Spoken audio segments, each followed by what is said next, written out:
ಈ ನಿನ್ನೆ ಒಂದು ನಮ್ಮ ಶಾಸಕರ ಬಗ್ಗೆ, ಆಮೇಲೆ ಕಾಂಗ್ರೆಸ್ ಮುಖಂಡರು, ಆಮೇಲೆ ಕಾಂಗ್ರೆಸ್ ಪಕ್ಷ, ಕಾಂಗ್ರೆಸ್ ಸರ್ಕಾರದ ಬಗ್ಗೆ ಒಂದು ಹೇಳಿಕೆ ಕೊಟ್ಟಿರ್ತಾರೆ ತಾಲೂಕಿನ JDS ಅಧ್ಯಕ್ಷರಾದಂಥ BN ಜಗದೀಶ್ ಅವರು. ಹಾಗಾಗಿ ಅದ್ರ ಬಗ್ಗೆ ನಾನು ವಿವರಣೆ ಕೊಡೋಕ್ಕೆ ಇವತ್ತು ತಮ್ಮನ್ನೆಲ್ಲರೂ ಕರೆದಿದ್ದೀನಿ. ಈಗ ಪ್ರಮುಖವಾಗಿ ಎರಡು ಅಂಶ. ಒಂದು, ಇಂದುಮತಿ ಅಂತ ಒಬ್ಬರು ಟೀಚರು ಈಗ SIR ನಡೀತಾ ಇದೆ. SIR ನಡೀತಾ ಇರೋ ಉದ್ದೇಶದಿಂದ ಒಂದು ಸುಮಾರು 263 ಜನನ್ನ ಅಪಾಯಿಂಟ್ ಮಾಡಿದ್ದಾರೆ. ಚುನಾವಣಾ ಆಯೋಗದವರಾಗ್ಬೋದು ಅಥವಾ ತಾಲೂಕು ಆಫೀಸಿಂದ 260 BLOಗಳನ್ನ ಅಪಾಯಿಂಟ್ಮೆಂಟ್ ಮಾಡಿದ್ದಾರೆ. ಅದರಲ್ಲಿ 152 ಜನ ಅಂಗನವಾಡಿ ಟೀಚರ್ಸ್ ಇದ್ದಾರೆ, ಕಾರ್ಯಕರ್ತರಿದ್ದಾರೆ, 90 ಜನ ಟೀಚರ್ಸ್ ಇದ್ದಾರೆ, 11 ಜನ ಬಿಲ್ ಕಲೆಕ್ಟರ್ ಇದ್ದಾರೆ, 8 ಜನ VAಗಳು, 90 ಜನ ಟೀಚರ್ಸು, 11 ಜನ ಬಿಲ್ ಕಲೆಕ್ಟರ್ಸು, 8 ಜನ VAಗಳು. ಇಷ್ಟು ಜನನ ಒಟ್ಟು BLO ಆಗಿ 263 ಜನನ್ನ ಈಗ ಅಪಾಯಿಂಟ್ ಮಾಡ್ಕೊಂಡಿದ್ದಾರೆ. ಇದರಲ್ಲಿ ವಾರ್ಡ್ ನಂಬರ್ 19, ವಾರ್ಡ್ ನಂಬರ್ 19ಅಲ್ಲಿ ಇಂದುಮತಿ ಅಂತ ಒಬ್ಬರು ಟೀಚರು, ಅವ್ರಿಗೆ ಈ ಜವಾಬ್ದಾರಿ ಕೊಟ್ಟಿರ್ತಾರೆ. ಅಲ್ಲಿ 1180 ಓಟ್ಗಳಿದ್ದಾವೆ. 1180 ಓಟ್ಗಳಿದ್ದಾವೆ. ಅಲ್ಲಿ ಪ್ರಮುಖವಾಗಿ BN ಜಗದೀಶ್ ಅವರು ಆರೋಪ ಮಾಡ್ತಾರೆ. ಎಲ್ಲೋ ಅದರಲ್ಲಿ ಒಂದು ವಿಡಿಯೋ ತುಣುಕಿದೆ ಅವ್ರದ್ದು. ಅವ್ರು ಹೇಳ್ತಾರೆ, ಇದು ಯಾವುದೋ ಮನೇಲಿ ಕೂತ್ಕೊಂಡು ಈ ಕೆಲಸ ಮಾಡ್ತಿದ್ದಾರೆ, ಒಂದು ಎನಾಮಿನೇಷನ್ ಫಾರಮ್ನ ಹಂಚ್ತಾ ಇದ್ದಾರೆ, ನಮ್ಮ ಹುಡುಗರು ವಿಡಿಯೋ ಮಾಡಿದ್ದಾರೆ ಅಂಥೇಳಿ ಒಂದು ಸ್ಟೇಟ್ಮೆಂಟ್ ಮಾಡ್ತಾರೆ BN ಜಗದೀಶ್ ಅವರು. ಯಾವುದೋ ಮನೆ ಅಂತ ಹೇಳಿದ್ದಾರೆ. ಕಾಂಗ್ರೆಸ್ ಮುಖಂಡನ ಕುಂಡಿಸ್ಕೊಂಡು ಇವತ್ತು ಯಾವುದೋ ಒಂದು ಮನೇಲಿ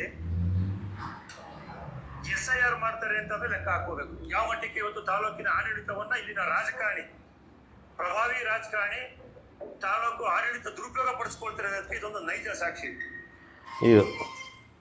ಇದು ಅವ್ರಿಗೆ ಕೈಂಡ್ ಇನ್ಫಾರ್ಮೇಷನ್ನು.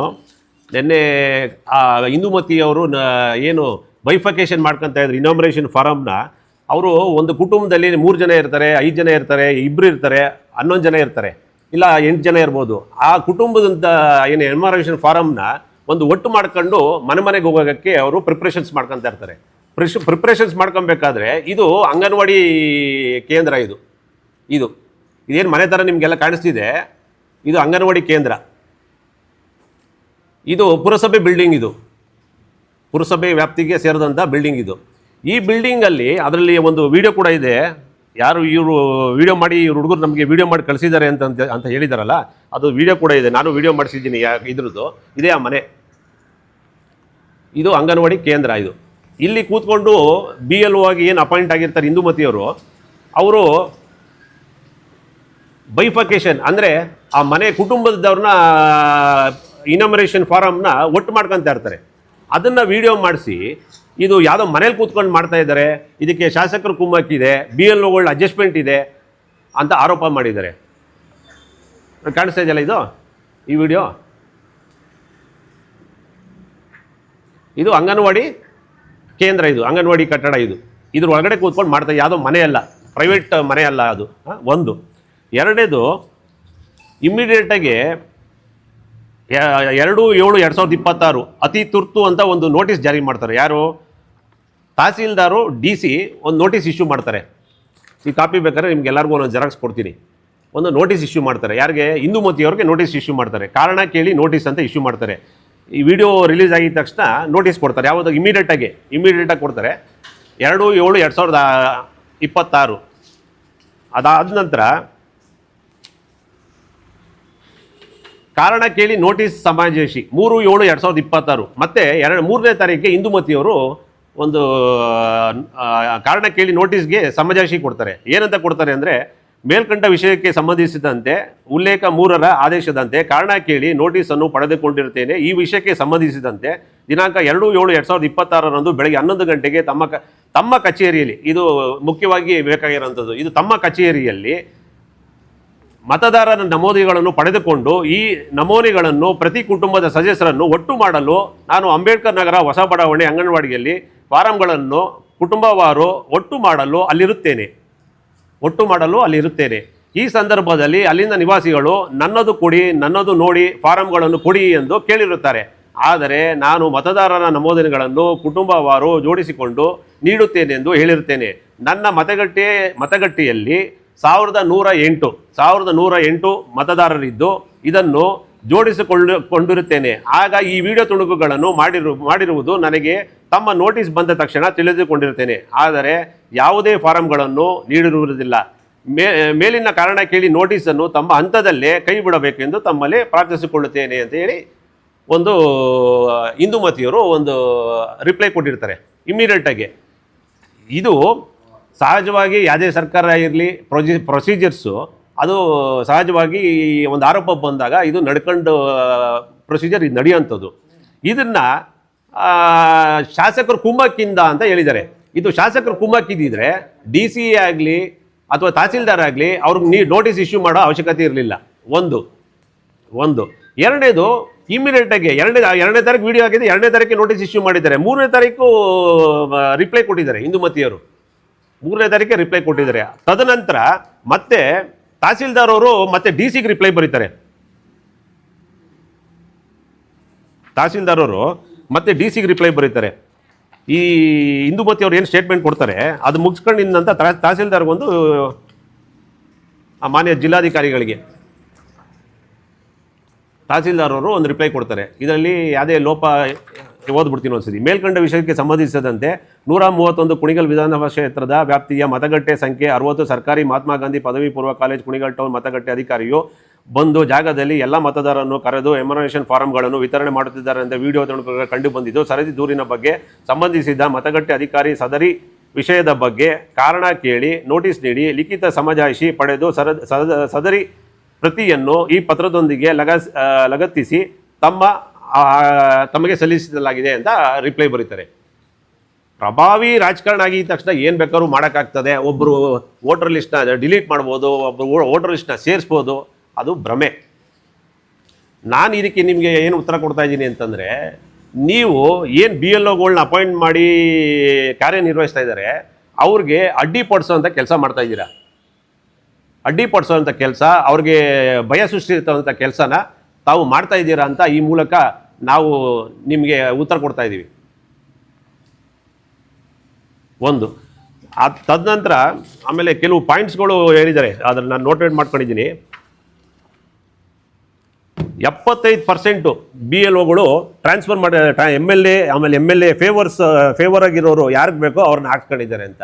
ಈಗ ತಾವು ಮಾಧ್ಯಮದವ್ರು ಎಲ್ಲ ಇದ್ದೀರಾ, ತಾವೆಲ್ಲ ಕುಣಿಗಲ್ ತಾಲೂಕವರೇ, ತಾವೆಲ್ಲ ಇಲ್ಲಿ ಸ್ಥಳೀಯವಾಗಿ ಏನೇನು ನಡೀತಾ ಇದೆ ಅನ್ನೋದು ತಮಗೆಲ್ಲ ಗೊತ್ತಿರೋಂಥ ತಿಳಿದಿರೋಂಥ ವಿಚಾರನೇ.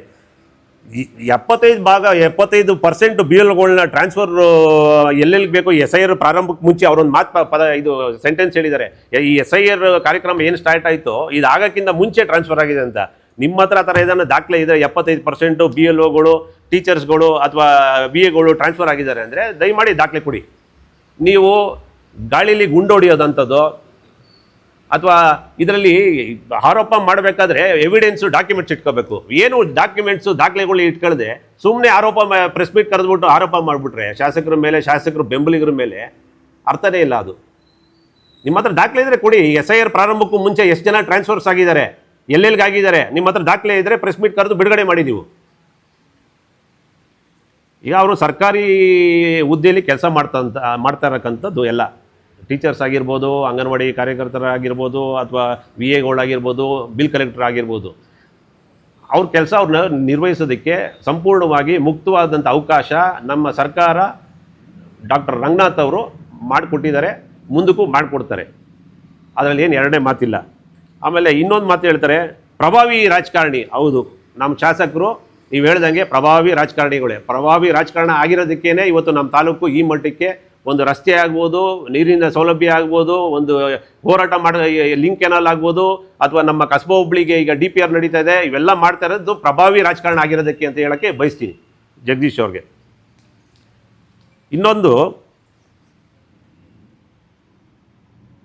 ಈಗ 5500 6000 ಬಾಂಗ್ಲಾ ವಲಸಿಗರು ಇಲ್ಲಿ ವಾಸ ಇದ್ದಾರೆ ಅಂತ ಹೇಳಿದ್ದಾರೆ ಯಾರೋ ಜಗದೀಶ್ ಅವರು. ನಮಗೆ ಬಾಂಗ್ಲಾ ವಲಸಿಗರು ಇದ್ದಾರೋ ಮತ್ತೊಬ್ಬರು ಇದ್ದಾರೋ ಅಂಥವ್ರ ಹತ್ರ ನಾವು ಓಟ್ ಹಾಕ್ಸ್ಕೊಂಡು ನಾವು ರಾಜಕಾರಣ ಮಾಡೋ ಅಂಥ ಭ್ರಮೆ ನಮಗಿಲ್ಲ. ನಮಗೆ ಆ ಥರ ಏನಾದ್ರು ಅವ್ರ ಹತ್ರ ಇದ್ರ ಬಗ್ಗೆ ಮಾಹಿತಿ ದಾಖಲೆ ಇದ್ದರೆ ಚುನಾವಣಾ ಆಯೋಗ ಇದೆ, ಕೊಡಲಿ, ನಾವು ಅವ್ರ ಜೊತೆ ಕೈ ಜೋಡಿಸ್ತೀವಿ. ಅದಕ್ಕೆ ನಾವು ಮುಂಚೂಣಿಲಿರ್ತೀವಿ. ಯಾರು ಬಾಂಗ್ಲಾ ವಲಸಿಗರು ಏನು ಹೇಳಿದ್ದಾರೆ 5,000 6,000 ಜನ ಇದ್ದಾರೆ ಅಂತ, ಅದಕ್ಕೆ ನಮ್ಮ ಸಂಪೂರ್ಣ ಬೆಂಬಲ ಇದೆ. ಆ ಅದನ್ನು ಮತದಾರ ಪಟ್ಟಿಯಿಂದ ಬಿಡೋದಕ್ಕೆ ನಮ್ಮ ಸಂಪೂರ್ಣ ಬೆಂಬಲ ಇದೆ. ನಮ್ಮ ಶಾಸಕರದ್ದಾಗಲಿ ಅಥವಾ ನಮ್ಮ ಪಕ್ಷದ್ದಾಗಲಿ ಖಂಡಿತ ಅದಕ್ಕೆ ನಾವು ಸಹಕರಿಸ್ತೀವಿ, ನಿಮ್ಮ ಜೊತೆಗೆ ಬರ್ತೀವಿ, ಅದಕ್ಕೆ ನಿಮ್ಮ ಜೊತೆ ನಿಂತ್ಕೊಂತೀವಿ. ಅದಕ್ಕೋಸ್ಕರ ಒಂದು. ಆಮೇಲೆ ಇನ್ನೊಂದು ಹೇಳಿದರೆ, ಒಂದು BLOಗಳು ಒಂದು ದಿನಕ್ಕೆ 10 ಮನೆ ವಿಸಿಟ್ ಮಾಡಿಬಿಟ್ರೆ ಸಾಕು, ಮುಗಿದೋಗ್ಬಿಡ್ತದೆ ಅಂತ ಒಂದು ಪದ ಇದು ಬಳಸಿದ್ದಾರೆ ನಿನ್ನೆ. ಈಗ ಒಂದು ಮನೇಲಿ ಅಪ್ರಾಕ್ಸಿಮೇಟಾಗಿ 3 ಜನ ತಗೊಂಡ್ರೆ 30 ಜನ ಆಯಿತು. ಒಂದು ದಿನಕ್ಕೆ 30 ಜನ ಆಯಿತು. 30 ದಿನಕ್ಕೆ 900 ಜನ ಆಯಿತು. ಈಗ 1200 1300. ಈಗ ಉದಾಹರಣೆ ವಾರ್ಡ್ ನಂಬರ್ 23 ಕುಣಿಗಲ್ ಟೌನು 1600 ಮತದಾರರಿದ್ದಾರೆ. ಹೆಂಗೆ ಮಾಡೋಕ್ಕಾಗ್ತದೆ 30 ದಿವಸದಲ್ಲಿ? ಆಮೇಲೆ ಇನ್ನೊಂದೇನು ಹೇಳಿದ್ರು, ಅದು ಎಸ್ 23,600 ಓಟ್ಗಳಿದ್ದಾವೆ. 1,600 ಓಟ್ಗಳನ್ನ ನೀವು ದಿನಕ್ಕೆ 10 ಮನೆ ಮಾಡಿ ಅಂತಂದರೆ ಹೇಗೆ ಸಾಧ್ಯ ಅದು? ನೀವು ಚುನಾವಣೆ ಆಯೋಗಕ್ಕೆ ಬರೀಬೇಕಾಗಿರೋದು ಇಂದುಮತಿಯವರು ಎಲ್ಲೋ ಕೂತ್ಕೊಂಡು ನಾಮಿನೇಷನ್ ಫಾರಮ್ ಹಂಚ್ತಾ ಇದ್ದಾರೆ ಅಂತ ದುರುದ್ದೇಶದಿಂದ ಆರೋಪ ಮಾಡ್ತಿದ್ದಾರಲ್ಲ. ನೀವು ಚುನಾವಣೆ ಆಯೋಗಕ್ಕೆ ಬರೀಬೇಕಾಗಿರೋದು ಏನು ಅಂತಂದರೆ, ಈ 30 ದಿವಸ ಅವಧಿ ಏನು ಕೊಟ್ಟಿದ್ದಾರೆ, 30 ದಿವಸದ ಅವಧಿ ಸಾಕಾಗೋದಿಲ್ಲ. ಮಿನಿಮಮ್ 90 ಡೇಸ್ ಬೇಕು. ಮಿನಿಮಮ್ 90 ಡೇಸ್ ಇದ್ದರೆ, ಈಗ ಕೆಲವು ಕಡೆ ಏನಾಗಿದೆ, ಬೆಳಗ್ಗೆ ಟೀಚರ್ಸ್ಗಳಿಗೆ 10 ಗಂಟೆಗೆ ಅವ್ರಿಗೆ ಸ್ಕೂಲ್ಗೆ ಹೋಗಬೇಕು, ನೀವು 8 ಗಂಟೆಗೆ ಹೋಗಿ ಡ್ಯೂಟಿ ಮಾಡಿ ಅಂತಂತಿದ್ದಾರೆ. ಡ್ಯೂಟಿ ಮಾಡಿ ಇದು SIR ಪ್ರಕ್ರಿಯೆಯನ್ನು ಮುಗಿಸಿ ಪರಿಷ್ಕರಣೆ ಮುಗಿಸಿ ಅಂತ ಹೇಳ್ತಿದ್ದಾರೆ. ಹಾಗಾಗಿ ಅದು ಅಸಾಧ್ಯ ಅನ್ನೋದು ನನ್ನ ಭಾವನೆ. ನಾವು ಇದ್ರ ಬಗ್ಗೆ ಶಾಸಕರ ಗಮನಕ್ಕೆ ತಂದು ಚುನಾವಣಾ ಆಯೋಗಕ್ಕೆ ಪತ್ರ ಬರೆಯುವಂಥದ್ದು ಕೆಲಸ ಮಾಡ್ತೀವಿ.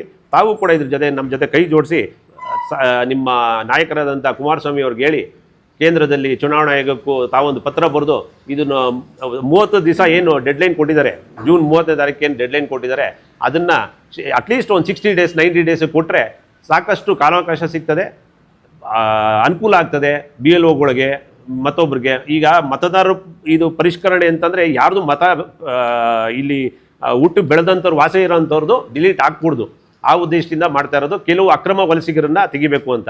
ಅದು ಆಗಲೇಬೇಕು ಅಂತಂದರೆ ಒಂದು ಉತ್ತಮ ರೀತಿಯಲ್ಲಿ ಒಂದು ಅವಕಾಶ ಬಂದಿದೆ. ಈಗ ಅದನ್ನು ಒಂದು 30 ದಿವಸ ಇರೋದನ್ನ 60ರಿಂದ 90 ದಿವಸಕ್ಕೆ ಮಾಡಿದ್ರೆ ಅನುಕೂಲ ಆಗ್ತದೆ ಅಂತ ಹೇಳೋದು ನನ್ನ ಭಾವನೆ.